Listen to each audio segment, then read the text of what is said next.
Bismillahirrahmanirrahim. Alhamdulillahi rabbil alamin, wassalatu wassalam ala asyrafil anbiya'i wal mursalin Sayyidina maulana Muhammad wa ala alihi wa sahbihi ajma'in. Qala al-musannif al-imam al-habib al-allamah Ahmad bin Zain bin Arabi al-Habsyi rahimahullah. Fa amma qawlu syekhina an-nazim nafa'allahu bih wa bimurri ma yaqdil ilahu wa hulwih kun radiyan wa minat tawakkuli fakra'i. Ar-ridha bil qada fardun wajib sawa'un kana murran aw hulwa wal imanu bihi min jumlatil iman wa dakhilun bi hududih. Wa man lam yarda bi qada'illah wa yasbir ala bala'ih falyattakhidh rabban siwah kama fil haditsil marwi 'anillahi ta'ala. Wa qawluhu falyattakhidh rabban siwa ay ma'nahu illam yarda bi qada'illah fa ka'annahu lam yarda bihi rabba bal khalqu 'abidullah wa af'aluhu wa majari af'alihi wa mahallu qadrihi. Wa qad warada an Rasulillah sallallahu alaihi wasallam bima yarwihi an rabbih ta'ala annahu qala qaddartul maqadira wa dabbartut tadabir wa ahkamtu sun'a faman radiya falahur ridha minni hatta yalqani wa man sakhita falahu sakhatu minni hatta yalqani. Wa fi hadzal hadits syarif anna ar-ridha huwa 'adamu sukhti wa fi ma warada 'anil nabi sallallahu alaihi wasallam anna Allah azza wa jalla ja'ala ar-rawha wal faraja fir ridha wal yaqin wa ja'ala al-hamma wal hazana fish shakki was sukhti. Wa qala Abu Darda radhiyallahu anhu darwatul iman as-sabru lil hukmi war ridha bil qada ila akhir. Makna daripada kalam Al-Habib Al-Alim Al-Allamah Ahmad bin Zain Al-Habsyi rahimahullah, ridha dan tawakal. Wa bimurri ma yaqdil ilahu wa hulwih kun radiyan wa minat tawakkuli fakra'i. Artinya, ridhalah terhadap pahit manisnya ketentuan Allah dan berusahalah untuk memiliki sikap tawakal. Ridha atas ketentuan qada Allah yang tidak menyenangkan dan yang menyenangkan adalah wajib, baik itu berupa masalah-masalah duniawi ataupun ketetapan-ketetapan Allah mengenai masalah hukum-hukum agama. Artinya kita wajib ridha hukum Allah, baik menyangkut perkara-perkara duniawi atau perkara agama yang sesuai atau yang tidak sesuai dengan keinginan kita.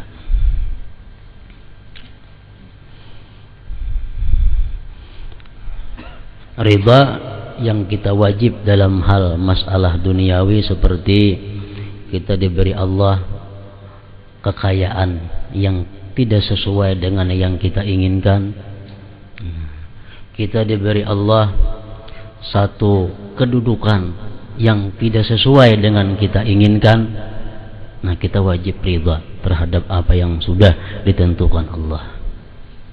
Itu masalah duniawi. Dan kita pun wajib juga ridha dalam hal-hal yang bersangkutan hukum Allah mengenai masalah agama. Allah menetapkan yang ini boleh kita lakukan, yang ini haram kita lakukan. Bagi laki-laki demikian hukumnya, bagi perempuan demikian hukumnya. Nah itu semuaan hukum-hukum Allah menyangkut masalah agama, kita pun wajib ridha. Kita ambil beberapa contoh, umpamanya hukum yang berbeda antara laki-laki dan perempuan. Ini hukum Allah berbeda. Dalam banyak hal secara zahir perempuan itu dikalahkan oleh laki-laki dalam banyak hal. Zahirnya demikian. Seperti masalah waris. Allah menghukumkan dalam kitab sucinya Al-Quran bahwa warisan itu perempuan cuma dapat separuhnya laki-laki. Nah, ini hukum Allah dalam menyangkut masalah agama, faraid. Nah, seorang perempuan ini dituntut dia wajib ridha terhadap hukum Allah tersebut. Jangan sampai ada di dalam hati seorang perempuan itu kecewa dengan keputusan Allah. Yang mana ikam dapat sebagian, kami maka dapat separuhannya. Nah, itu adalah ucapan-ucapan dari kejengkelan yang ada dalam hati seorang perempuan kalau dapat umpamanya harta waris cuma separuh dari laki-laki. Nah, ini hukum Allah.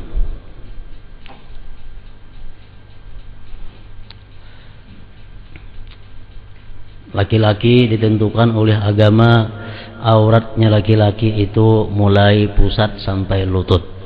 Itu auratnya laki-laki yang wajib ditutupi.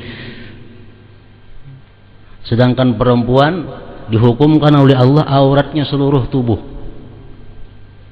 Nah, sehingga ini mempersempit ruang gerak perempuan. Nah, secara zahir ini perempuan lebih sulit daripada laki-laki, lebih berat daripada laki-laki hukum Allah. Nah, jangan sampai ada seorang perempuan itu dalam hatinya ma'atirat, memprotes atau kecewa dengan apa yang dihukumkan oleh Allah. Kenapa Allah menghukumkan maka bini-bini sembuhan awak wajib ditutupi, sedangkan laki-laki cuma ingat pusat saja lawan lutut. Nah, itu hukum Allah nang wajib ridha, wajib setuju. Kita seorang anak ini sudah ditentukan oleh Allah wajib kita taat, patuh, bakti kepada orang tua. Itu hukum Allah. Nah, jangan sampai kita artinya kecewa dengan hukum Allah itu. Kenapa? Maka kada boleh musafir seorang anak kada boleh tanpa seizin orang tuanya. Melakukan apapun si anak kalau orang tuanya kada setuju, si anak berdosa. Nah, ini jangan sampai hati si anak ini adalah kecewa dengan hukum Allah itu. Kenapa? Seorang anak maka lawan kuwitannya demikian halnya. Nah, seorang istri, seorang perempuan diwajibkan oleh agama kita taat dan tunduk, bakti, patuh kepada suaminya. Apapun yang dikehendaki oleh suaminya selama tidak bertentangan dengan hukum Allah, si perempuan, si istri itu wajib menurutinya. Nah, jangan sampai hati seorang istri itu kecewa dengan hukum Allah ini. Jangan sampai seorang istri itu memprotes, walaupun kada langsung, kada jelas protesnya, tetapi ada perasaan jingkil, namanya laki-laki ini tuh sekahendaknya bini-bini maka wajib bakti lawan inya. Nah, ini tanda si perempuan itu kada puas, kada ridha dengan hukum Allah Subhanahu wa taala. Dituntut kita wajib ridha terhadap hukum keputusan Allah, baik yang menyangkut masalah dunia atau masalah agama tadi. Iman terhadap qada tersebut juga wajib, termasuk rukun iman, percaya kepada qada dan qadar itu dari Allah Subhanahu wa ta'ala. Barang siapa tidak ridha dengan ketentuan Allah, kada setuju,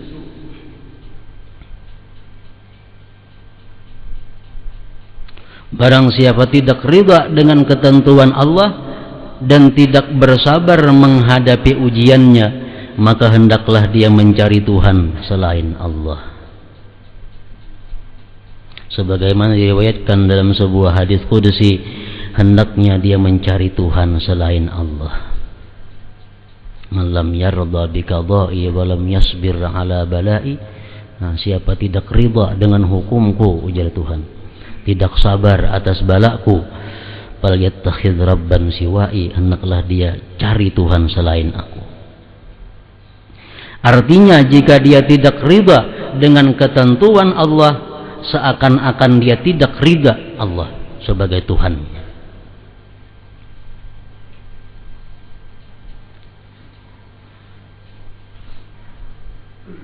Kalau kita kada ridha dengan hukum Allah, kada setuju dengan hukum Allah. Kenapa kita kada setuju dengan hukum Allah? Karena kita menganggap hukum kita lebih baik dari hukum Allah. Nah, ini kafir. Ini kafir. Allah menghukumkan demikian, kita kada setuju. Kita pakai hukum kita. Kita punya keyakinan hukum kita lebih baik dari hukumnya Allah. Itu sudah kafir kita. Suruh mencari Tuhan aja selain daripada Allah.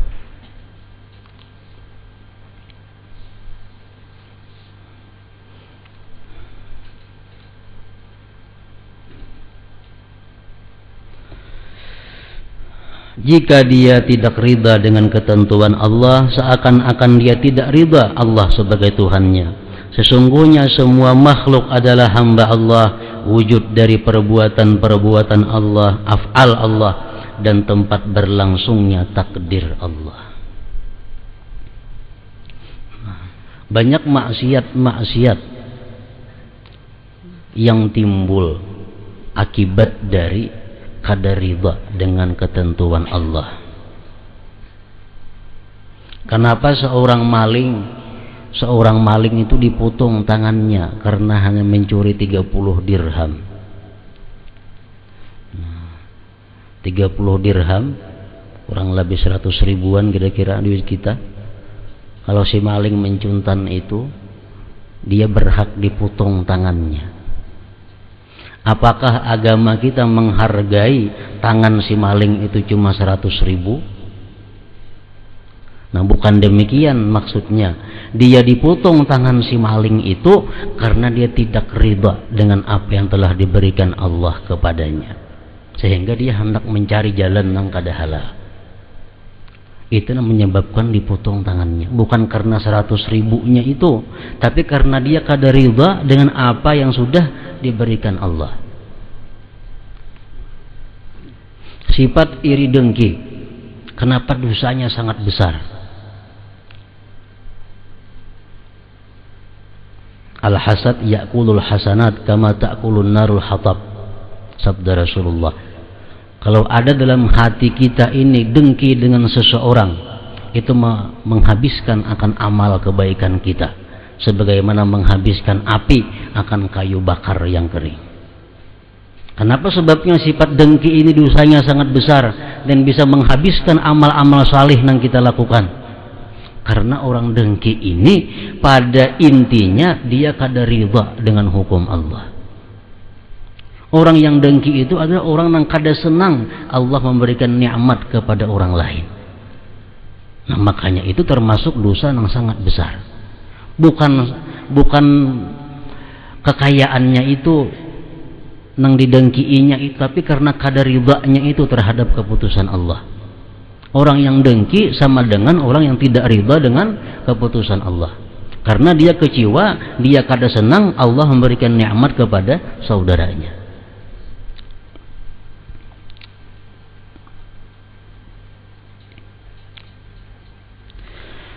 Dalam sebuah hadis qudsi Allah berfirman, qaddartul maqadira wa dabbartut tadabira wa ahkamtu sun'a faman radiya falahu ridha minni hatta yalqani wa man sakhita falahu sukhtu minni hatta yalqani. Telah kutentukan segala sesuatu, ujar Tuhan. Telah kutentukan segala sesuatu, telah kuatur segala hal dan telah kusempurnakan ciptaanku. Oleh karena itu barang siapa ridha, maka aku ridha kepadanya hingga dia menjumpaiku. Dan barang siapa benci, maka aku benci kepadanya sampai dia menjumpaiku. Dalam hadis kudusi yang mulia ini, ridha diartikan dengan tidak membenci. ada dua tingkatan jenis orang yang ridha terhadap ketentuan Allah. Yang pertama, dia ridha dan lezat apapun yang diberikan Allah kepadanya. Nah, dia ridha dan senang dan nikmat apapun yang diberikan Allah kepadanya, karena dia menganggap itu adalah pemberian orang yang dicintainya. Allah memberi aku sesuatu nikmat, Allah memberikan sesuatu kepadaku musibah, aku senang, aku ridha, karena itu adalah pemberian daripada orang yang kucintai, dari orang yang kucintai. Nah, ini martabat ridha yang tertinggi. Artinya diberi Allah musibah, inya ini kadang merasa sakit. Diberi Allah sesuatu yang sakit, dia kadang merasa kecewa. Kenapa? Karena ini pemberian dari orang yang kucintai. Nah, derajat cinta yang membuahkan ridha atas perilaku orang yang dicintai. Ada dikisahkan dalam sebuah kitab, seorang laki-laki yang bernama Samnun. Nah, Samnun ini adalah orang yang sangat asyik, orang yang sangat rindu karindangan dengan seorang perempuan yang bernama Laila. Nah, Samnun ini karindangannya luar biasa lawan Laila nih. Suatu hari si Samnun ini bertemuan lawan Laila ini, berselisihan di jalan. Nah, diludahinya oleh Laila si Samnun ini, cus diludahinya, beembung kasukaan Samnun, kasukaan. Ujar nang kawan, kenapa ya kamu suka diludahinya? Itu ludah dari orang yang kucintai, laksana madu rasanya bagiku. Nah, ini artinya cintanya Samnun kepada Laila ini merupakan cinta yang dituntut oleh Allah kepada kita terhadap Allah Subhanahu wa Ta'ala. Ini martabat ridha yang paling tinggi. Apapun yang diberikan oleh orang yang dicintai, itu adalah nikmat, itu adalah lezat. Yang kedua, martabat ridha yang kita wajib memilikinya. Kalau yang tadi kita sunat, yang kedua ini yang sekurang-kurangnya ridha.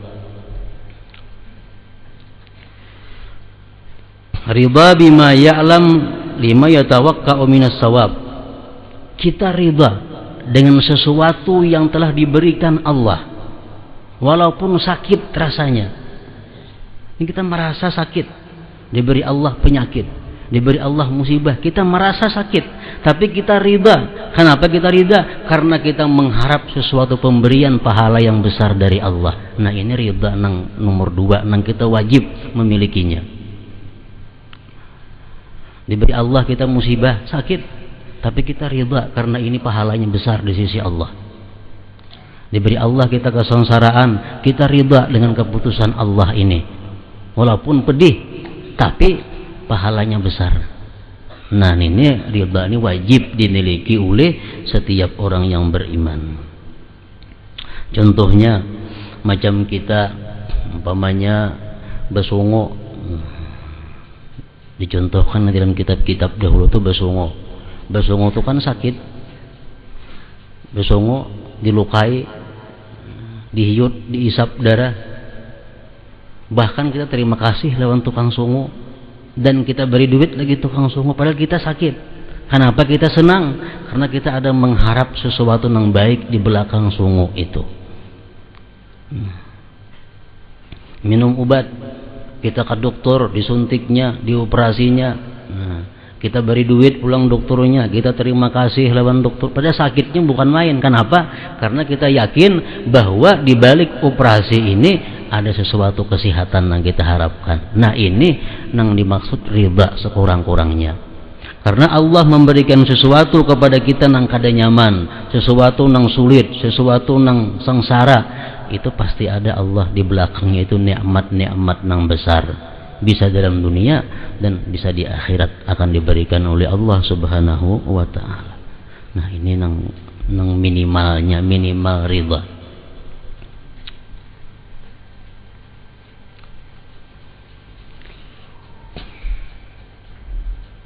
Salah seorang sahabat Rasulullah SAW yang bernama Sa'ad bin Abi Waqqas. Ini salah seorang sahabat Rasulullah yang dijanjikan surga oleh Rasulullah. Sa'ad bin Abi Waqqas. Beliau ini buta, kada melihat. Begitu beliau sampai ke Makkah dalam ziarahnya, orang-orang Makkah datangan. Lawan sidin minta doa, kabul. Minta banyu, kabul. Minta macam-macam, berhasil. Jadi ujar nang anak, jaka pian berdoa supaya mata pian tuh melihat nah. Kan orang garing, sigar pian doakan. Orang macam ini sihat, jaka pian berdoa supaya mata pian itu bisa melihat. Kadang alih menuntun, kadang alih kasih tahu kamari. Nah ujar sidin, ay bunayya, hai anakku. Kepada anak nang menyuruh sidin tuh, qada'ullah alayya, keputusan Allah atasku buta ini ahsanu, lebih baik min basari, daripada melihatnya aku. Nah aku lebih senang ini buta karena ini sudah merupakan hukum Allah Subhanahu wa taala. Nah ini kedudukan cinta nang tinggi. Kedudukan cinta nang tinggi.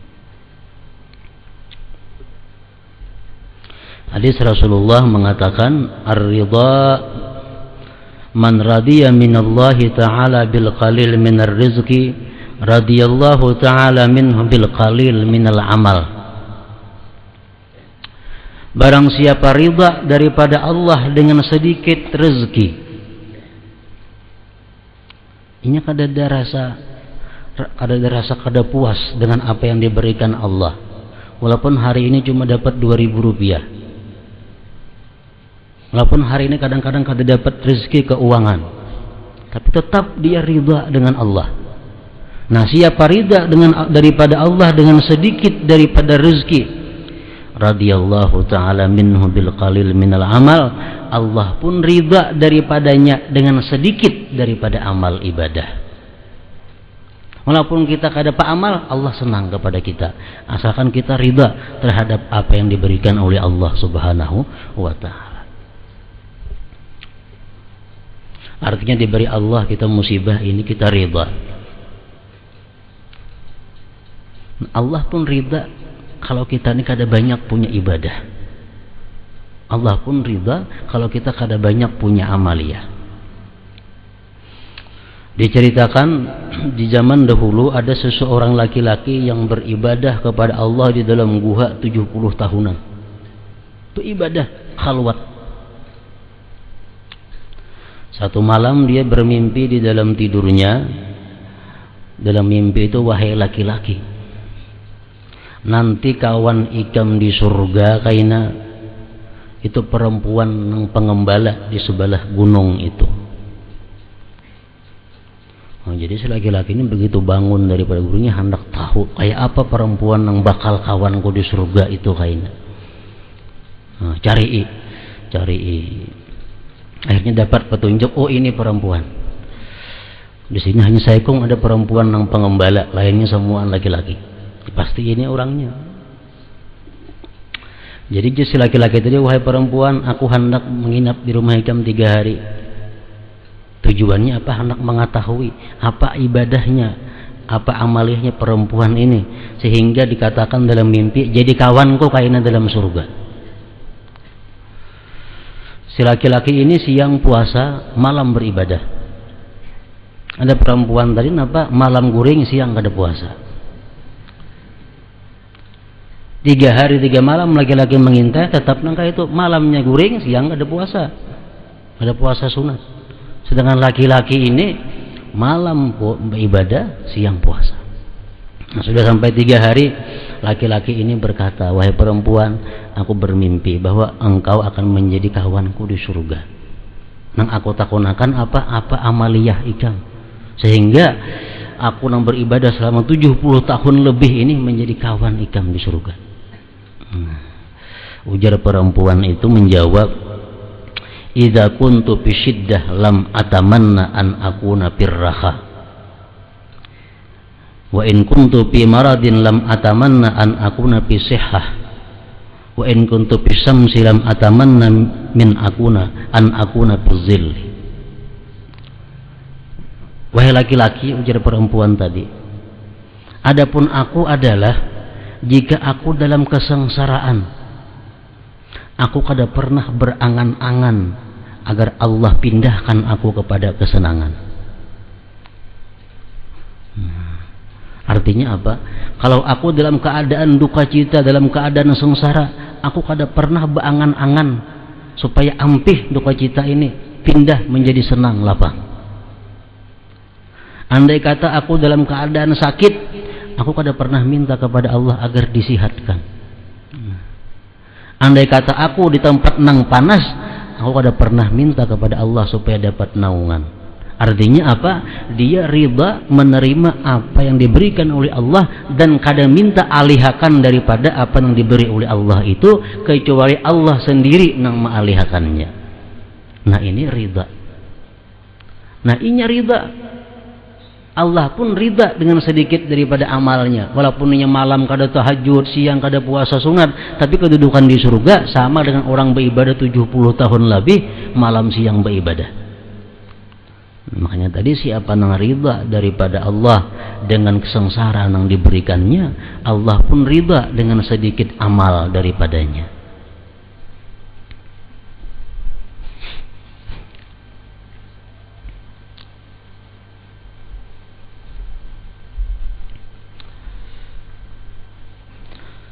Dalam hadis yang lain Rasulullah sallallahu alaihi wasallam menyatakan bahwa Allah azza wa jalla menjadikan ridha dan yakin sebagai sumber kebahagiaan dan jalan keluar dari kesulitan, serta menetapkan Allah akan keraguan dan kebencian terhadap takdir Allah sebagai sumber kecemasan dan kesedihan.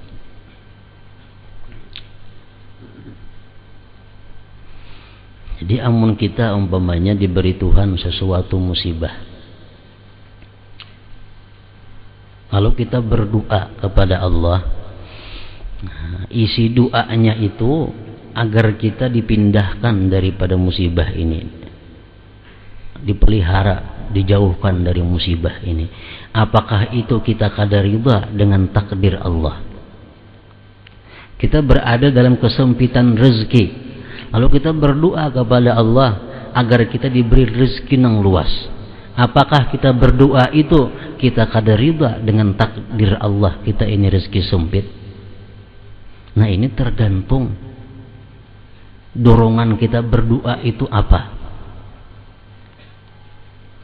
Kalau kita ini berdoa kepada Allah karena kita kada tahan menyandang ketentuan Allah ini, kalau kita minta doa supaya dialihkan, nah ini termasuk kita kada ridha dengan ketentuan Allah. Tapi kalau kita berdoa kepada Allah itu karena ini perintah Allah, dikabulkan kada dikabulkan itu urusan Allah, yang penting aku berdoa kepada Allah, nah ini masih dianggap ridha dengan takdir Allah. Dalam keadaan sakit kita, Allah memerintahkan kita berdoa. Kita berdoa, Allahumma inni as'aluka sihhata wal afiyah. Ya Allah, aku minta kepada Engkau sihat dan afiat. Nah, kita berdoa ini bukan karena kita kada ridha dengan sakit ini, kada. Tapi kita berdoa ini karena Allah menyuruh kita berdoa. Rasulullah mengajari kita berdoa. Itu nang kutiru.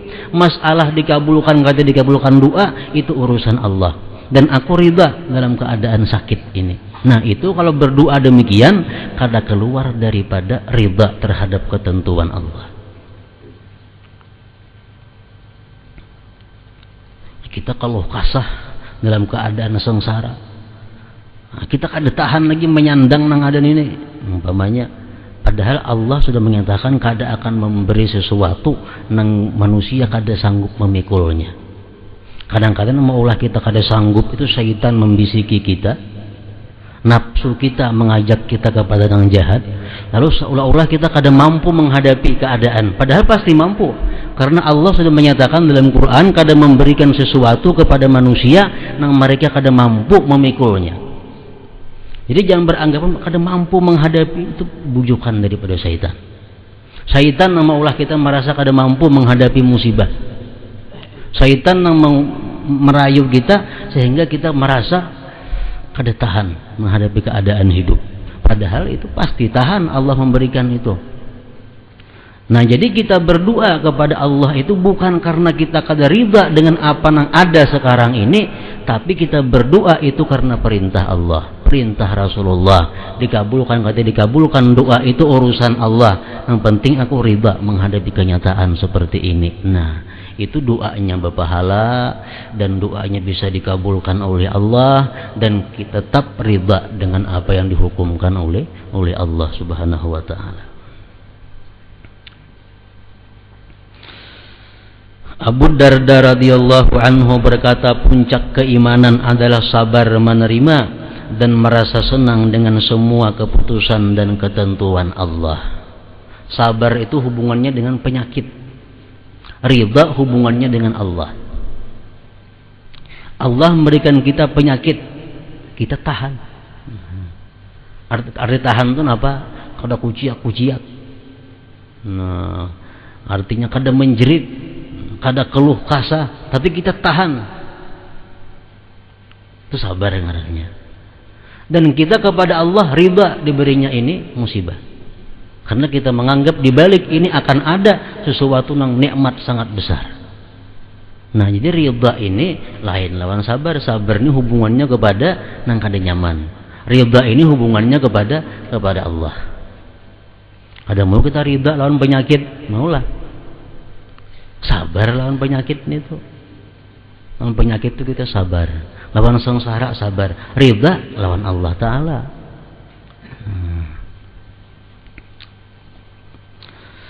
Al-Fudail rahimahullah berkata, seseorang hamba yang telah mampu merasakan bahwa pemberian dan penegahan adalah sama, maka dia telah ridha terhadap Allah. Artinya apa? Diberi Allah, aku ridha kepada Allah. Kada diberinya pun aku ridha kepada Allah. Nah, itu ridha ngarannya. Dan ridha terhadap apa yang diberikan Allah ini merupakan akhlaknya para aulia, akhlaknya para anbiya alaihimussalatu wassalam. Para ulama menyimpulkan bahwa akhlaknya para anbiya, akhlaknya para aulia itu ada 12 pokok akhlak mereka. Yang pertama, kanu aminin biwa'dillah. Orang-orang aulia, apalagi anbiya, para nabi, mereka itu aminin biwa'dillah. Mereka percaya dengan janjinya Allah. Percaya. Allah mengatakan, "Man yatawakkal 'ala Allah fa huwa hasbuh." Siapa yang bertawakal kepada Allah, pasti Allah cukupi. Allah mengatakan, "In tansurullah yansurkum." Jika kalian menolong agama Allah, Allah pasti tolong kalian. Mereka percaya janji Allah. Siapa yang bersedekah sekian dibalas 10, dia percaya dengan janji Allah. Nah, itu akhlaknya para aulia dan anbiya. Dan kedua, kanu ayisin minal khalqi, mereka itu putus asa daripada makhluk. Artinya apa? Mereka itu sedikit pun kada ada menaruh harapan daripada makhluk Allah. Inya kada ada menaruh harapan lawan makhluk, kada ada punya impian lawan makhluk. Putus asa daripada makhluk. Inya kada berharap makhluk memberikan sesuatu kepadanya. Inya kada berharap makhluk memuji menyanjungnya. Inya kada berharap makhluk itu mencintainya. Kada berharap. Putus asa daripada makhluk Allah. Jadi orang nang kaya apa terhadap dirinya, inya kada ada masalah.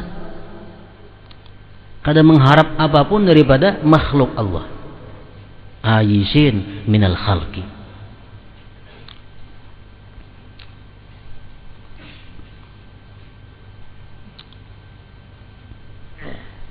Selama kita masih mengharapkan sesuatu daripada makhluk Allah, kita mengharapkan masih dicintainya, masih diharapkan disanjungnya, masih diharapkan diberinya, masih diharapkan dihormati. Nah, selama kita masih tamak kepada makhluk Allah ini, kita kada akan bisa lurus di jalan Allah. Kada akan bisa lurus. Kita bisa lurus di jalan Allah asalkan kita putus asa daripada makhluk ini. Jangan mengharap apapun daripada makhluk Allah. Inya menghormati kita, alhamdulillah. Kada menghormati, alhamdulillah. Memberi, alhamdulillah. Kada memberi, alhamdulillah. Kada ada urusan makhluk Allah. Nah, aisin. Ini akhlaknya para nabi dan para aulia. Yang ketiga, kanat adawatuhum ma'asyaitan. Yang ketiga, musuh mereka itu adalah syaitan. Nang dianggapnya musuh cuma syaitan. Lain pada syaitan, kada musuh. Masalah orang memusuhinya, masalah orang membenciinya, itu kada ada masalah. Tapi kalau dalam hatinya syaitan, saya kong aja musuh. Nang keempat, kanu muqbilin ala amri anfusihim. Mereka itu berhadap mengurusi urusan diri mereka. Artinya apa? Mereka anbiya, mereka para aulia itu, mereka hanya mencari kesalahan-kesalahan dirinya, mencari keaiban-keaiban yang ada pada dirinya. Ini kadang mencari-cari keaiban orang, kadang mencari keburukan-keburukan orang. Itu akhlaknya para aulia. Dan kelima, kanu musyfiqin alal khalqi, mereka itu sayang atas makhluk Allah. Orang kafir, orang fasik, orang zalim, binatang, itu semuaan perlu disayang. Yang keenam, kanu mutahammilin li adal khalqi, mereka itu sanggup menyandang gangguan-gangguan makhluk. Artinya apa? Mereka kada akan membalas orang-orang yang menyakiti mereka. Yang ketujuh, kanu aykanu annallaha la yudhi'u amalahum. Mereka yakin bahwa Allah kada akan menyia-nyiakan amal mereka sekecil apapun.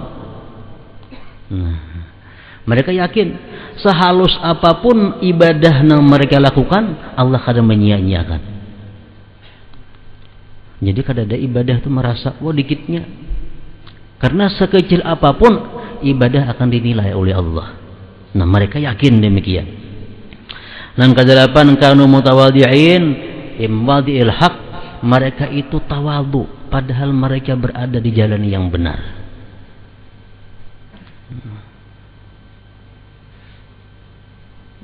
Berada di jalan yang benar, tawadhu pula. Kada merasa paharatnya, artinya kada merasa penyucinya, pembersihnya, kada. Mereka tawadhu padahal mereka di jalan yang benar. Yang kesembilan, kanu la yad'una an-nasihah fi mawadi'il adawah. Mereka tidak meninggalkan nasihat walaupun musuh. Arti nasihat itu apa? Menghendaki kebaikan. Mereka itu selalu menghendaki kebaikan walaupun untuk musuh. Walaupun untuk musuh.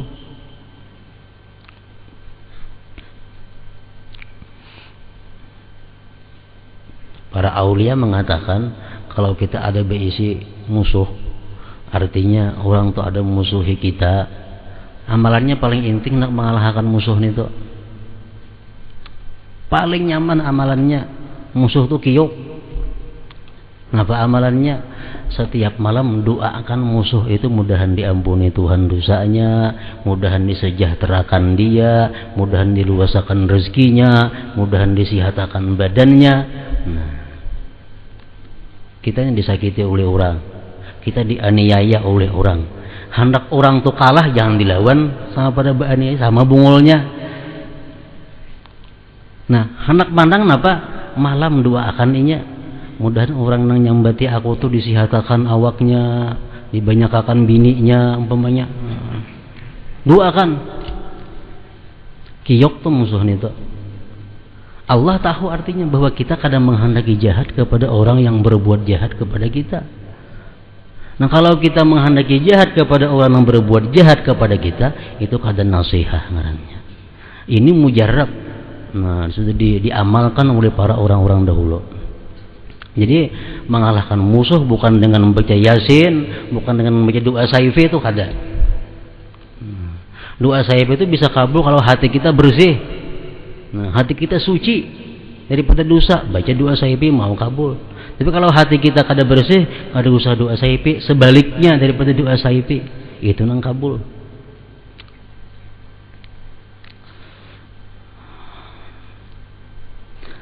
Nang ke-10 kanu la yumsikuna al-fadla min amwalihim, akhlaknya para aulia dan para anbiya itu mereka tidak mau menyimpan sesuatu yang lebih daripada kebutuhan pokoknya. Ada duit, pakaian, apa yang lebih daripada hajatnya, kada mau disimpaninya. Nah, diunjuknya kepada yang memerlukan.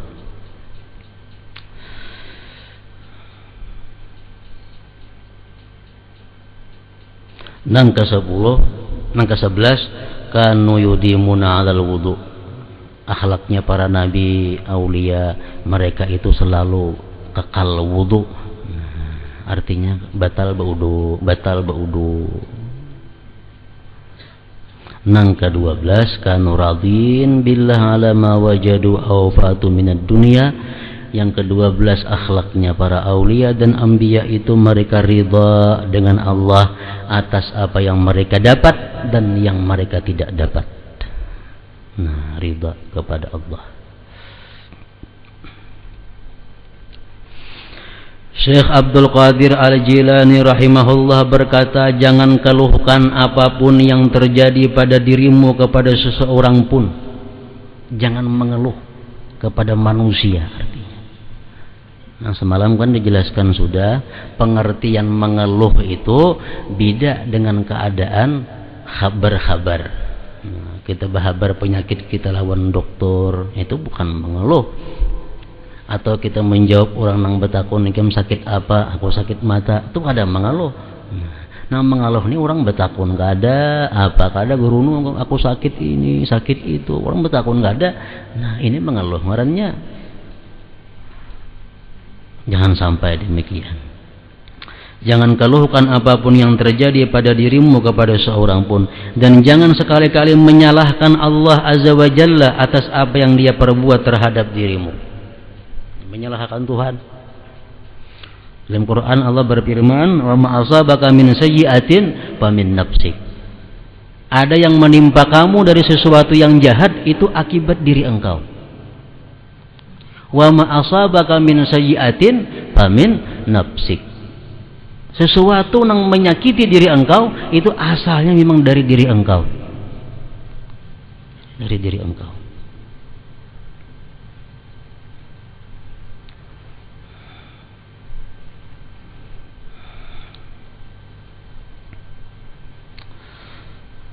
Akan tetapi bersyukurlah kepadanya, sebab seseorang yang mendapat musibah kemudian bersyukur karena merasa yakin bahwa di balik musibah itu terdapat nikmat yang tersembunyi adalah jauh lebih baik daripada seseorang yang bersyukur tetapi tidak menyadari bahwa dirinya memperoleh banyak nikmat. Kalau kita berdosa dimuntung, dosa dimuntung, nyambati orang, berdusta, menipu, sumpah palsu, macam-macam, kita tobat dari dosa muntung. Nah, mestinya kan imbah tobat itu ada perbaikan. Membaca Quran kah dibanyaki diganti, bakas muntung banyak nyambati orang nih, gantiin baca Quran, baca salawat. Nah, bila kada ada perbaikan, Allah yang perbaikinya. Gigi kah sakit bangkak kada beampihan, sariawan kah banyak dimuntung, tenggorokan kah sakit, nah apakah itu perbaikan dari Allah? Kalau Allah membaiki sakit. Tapi kalau kita memperbaiki seorang kada sampai kayak itu. Nah, jadi kita dosa dimuntung nang banyak itu, kalau kita sudah tobat diperbaiki dengan membaca nang suci-suci Al-Qur'an, salawat dan lain-lainnya. Bila kita kada demikian, nah kayaknya Allah membaiki akan.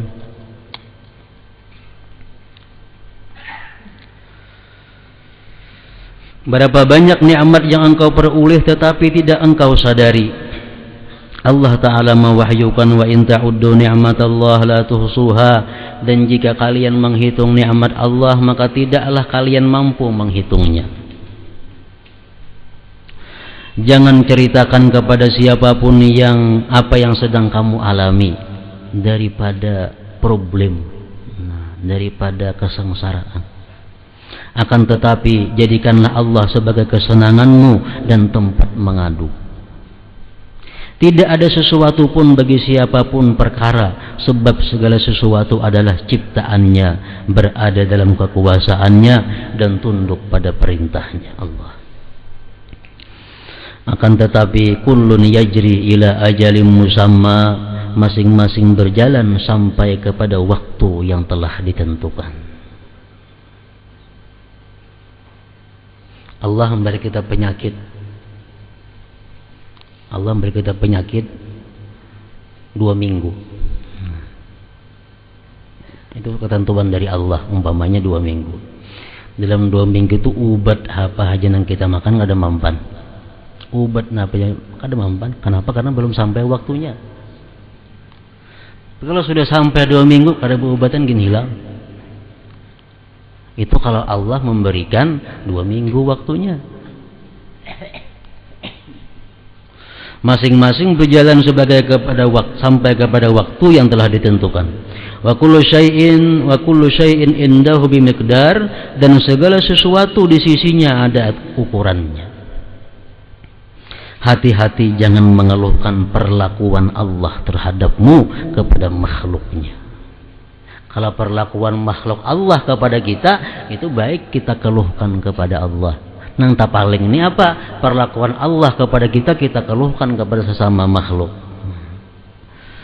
Meskipun tubuhmu diputung-putung dan dagingmu dicincang, sesungguhnya seluruh bala terjadi karena keluh kasah manusia atas ketetapan Allah yang maha pengasih dari semua yang berjiwa kasih, yang maha lembut kepada hamba-hambanya dan tidak pernah berbuat zalim kepada mereka.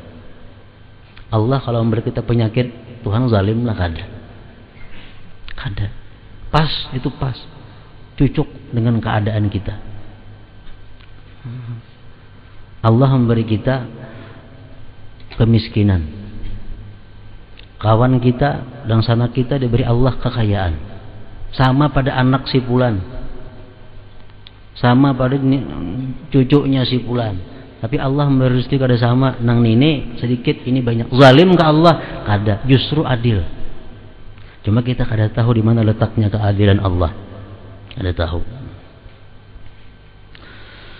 Rasulullah SAW bersabda, "Allahu arhamu bi ibadihi minal walidati bi waladiha." Sesungguhnya kasih sayang Allah kepada hamba-hambanya jauh lebih besar daripada kasih sayang seorang ibu kepada anaknya.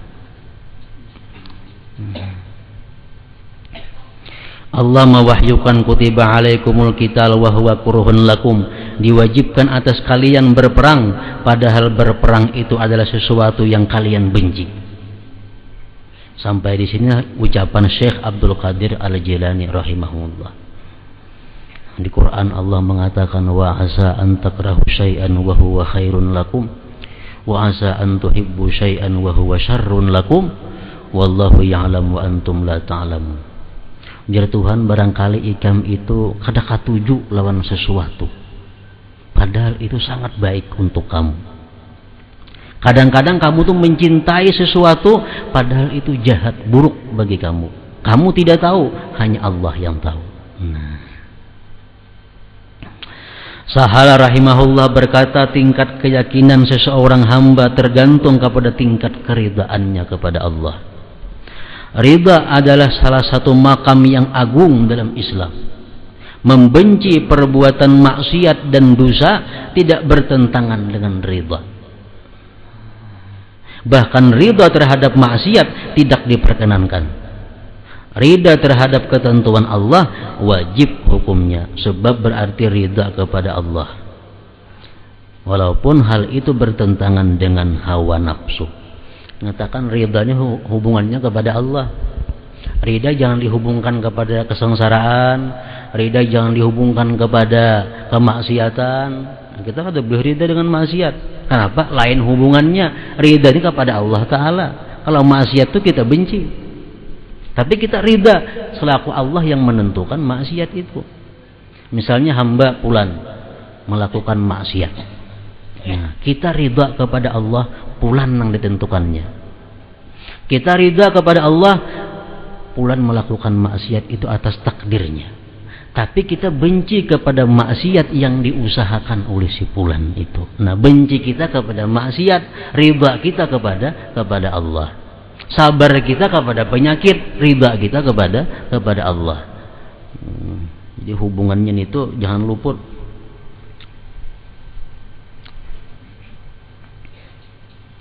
Ridha adalah makam atau hal yang timbul karena cinta kepada Allah. Ridha ini cinta kepada Allah hubungannya. Kalau orang itu kada cinta kepada Allah, kada akan bisa ridha dengan hukum Allah. Ridhanya kita kepada hukum Allah tergantung berapa besarnya kecintaan kita kepada Allah. Nah, kecintaan kita kepada Allah tergantung makrifat kita kepada Allah. Makanya ada istilah man arafallah ahabbah wa man ahabbah radiya billah. Siapa makrifat kepada Allah, dia cinta kepada Allah. Siapa cinta kepada Allah, ridha dengan keputusan Allah. Nah, jadi bermula daripada makrifat ini. Makrifat apa? Arifillah asma'ahu. Kenalilah dulu Allah itu lewat namanya. Nah, kita kenali lewat namanya. Allah Maha Bijaksana, Allah Maha Pengasih, Allah Maha Penyayang, Allah Maha Pemberi, Allah Maha macam-macam. Artinya kadang mungkin Allah ini menyengsarakan aku. Kalau ini pemberiannya pasti ada kebaikan di belakangnya. Nah, itu salah satu pengenalan kepada asma Allah yang macam-macam itu.